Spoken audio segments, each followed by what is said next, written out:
अधिकारी लोखंडे हे गाडीसह त्या ठिकाणी पोहोचले। त्या दरम्यान स्थानिक लोक त्या ठिकाणी जमले होते।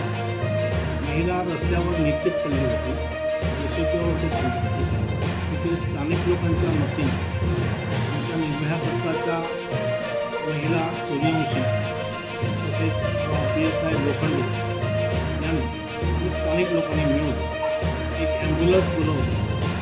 ॲम्ब्युलन्समध्ये घेऊन तिला शताब्दी रुग्णालय कांदिवली या ठिकाणी आंतररुग्ण म्हणून दाखल केले। ती महिला बोलण्याच्या अवस्थेत नव्हती। तेथील डॉक्टरांनी त्यांना ICUमध्ये दाखल करून तिच्यावर त्वरित वैद्यकीय उपचार चालू केले।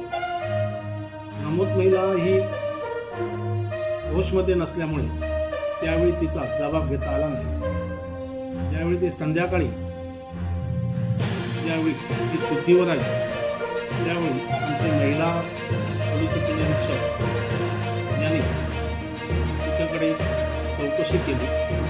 सदर ठिकाणी डॉक्टर होते।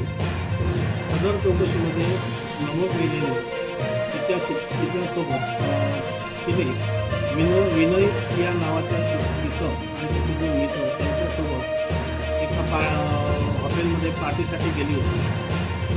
ती पार्टी संपवून ते गाडीतून फिरत होते आणि गाडीतून फिरत सकाळी 6च्या दरम्यान त्यांच्यासोबत असलेले विनीतचे दोन मित्र यांना सुमेरनगर जंक्शन येथे सोडलं आणि त्या महिलेने तिचा पत्ता IC कॉलनी NSP कॉलनी असं सांगितलं होतं।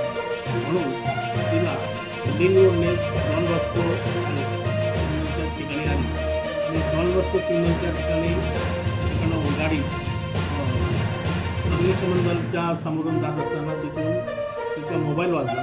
तो मोबाईल कोणाचा होता हे काही माहिती नव्हतं, परंतु तो मोबाईल वाजला हा त्या गाडी चालकाचा होता असं त्याचं म्हणणं आहे। आणि तिने तो मोबाईल आपला एक सांगून त्याच्याशी भांडण झालं। त्याने गाडी त्या ठिकाणी उभी केली।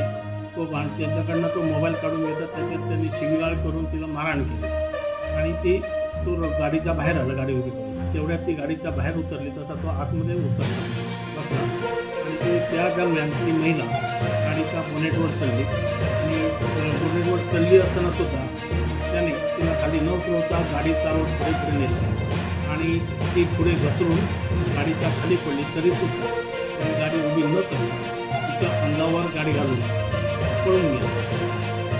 म्हणून त्याच्यावर कायदेशीर कारवाई करण्याकरिता नमूद महिलेने तक्रार दिली। त्यानुसार आपण गुन्हा दाखल केलेला आहे आणि गुन्हा दाखल करून त्या नमूद आरोपीतास अटक